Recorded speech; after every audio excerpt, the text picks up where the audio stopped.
এর ভিত্তি মিথ্যে, এর নীতি মিথ্যে, এর চালচলন মিথ্যে, এর সবকিছুই মিথ্যে। পৃথিবীতে সবচেয়ে জঘন্য, বর্বর, ন্যাক্কারজনক, নোংরা নীতি হচ্ছে গণতন্ত্র। এর চেয়ে কোনো খারাপ জিনিস নাই পৃথিবীতে। চ্যালেঞ্জ করলাম আপনার সাথে।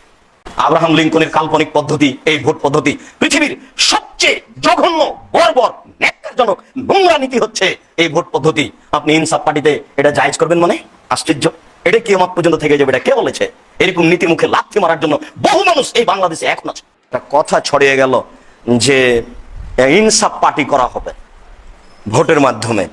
তখন আমি সাক্ষাতে গিয়ে বললাম, জনাব, আপনি পরবর্তী জাতির জন্য কলঙ্ক হবেন না। আহলে হাদিস একটা পূর্ণ সংগঠনের নাম, সেখানে আর নতুন কিছু ঢোকাতে হবে না। নতুন কিছু প্রয়োজন যদি হয় তাহলে সেটা আহলে হাদিস নয়। কিয়ামত পর্যন্ত সঠিকভাবে বেঁচে থাকার বৈশিষ্ট্যের নাম আহলে হাদিস। আপনাকে যদি নতুন কিছু করা লাগে তাহলে বুঝতে হবে এটা বুঝের ভুল, এবং পরবর্তী প্রজন্ম যারা থাকবে তারা অভিশাপ করবে। আব্রাহাম লিঙ্কনের কাল্পনিক পদ্ধতি, এই ভোট পদ্ধতি পৃথিবীর সবচেয়ে জঘন্য, বর্বর, ন্যাক্কারজনক, নোংরা নীতি হচ্ছে এই ভোট পদ্ধতি।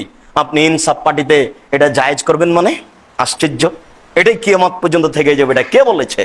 এরকম নীতির মুখে লাথি মারার জন্য বহু মানুষ এই বাংলাদেশে এখন আছে। আমি বুঝতে পারি না, সেটা ভিন্ন কথা। আমার বুঝের কারণে আমি ঘাটতি মনে করে সেখানে ঢুকে যাচ্ছি, সেটা ভিন্ন কথা। এর চেয়ে জঘন্য, নোংরা কোনো কাজই নেই।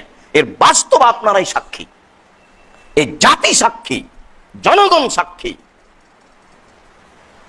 যেই নীতিতে মানুষ হক ভুলে যায়, সত্য ভুলে যায়, বাপকে ভুলে যায়, মাকে ভুলে যায়, যে নীতিতে, সেটা আবার নীতি হতে পারে? যে নীতিতে মানুষকে দিন দুপুরে জবে করে দেয়, সেটা আবার নীতি হতে পারে? যে নীতিতে সব মানুষই মিথ্যা বলতে শিখে, সেটা আবার নীতি হতে পারে? এর ভিত্তি মিথ্যে, এর নীতি মিথ্যে, এর চালচলন মিথ্যে, এর সবকিছুই মিথ্যে।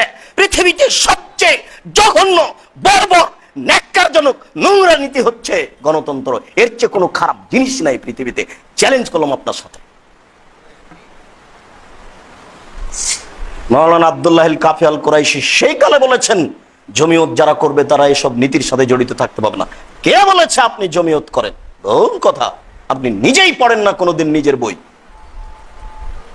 মাওলানা আব্দুল্লাহ আল কাফি আল কুরাইশি একটা বই লিখেছিলেন, একটি পত্রের জব। বই আছে ঘরে, ফতোয়া মাসাইল ঘরে আছে। 1960 সালে তিনি মারা গেছেন।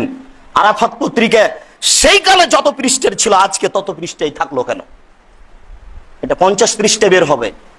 আজকে এই পত্রিকায় যে যুগে টাকার টাকা, সেই যুগে পত্রিকাতে ঘাটতি দিতে হবে কেন?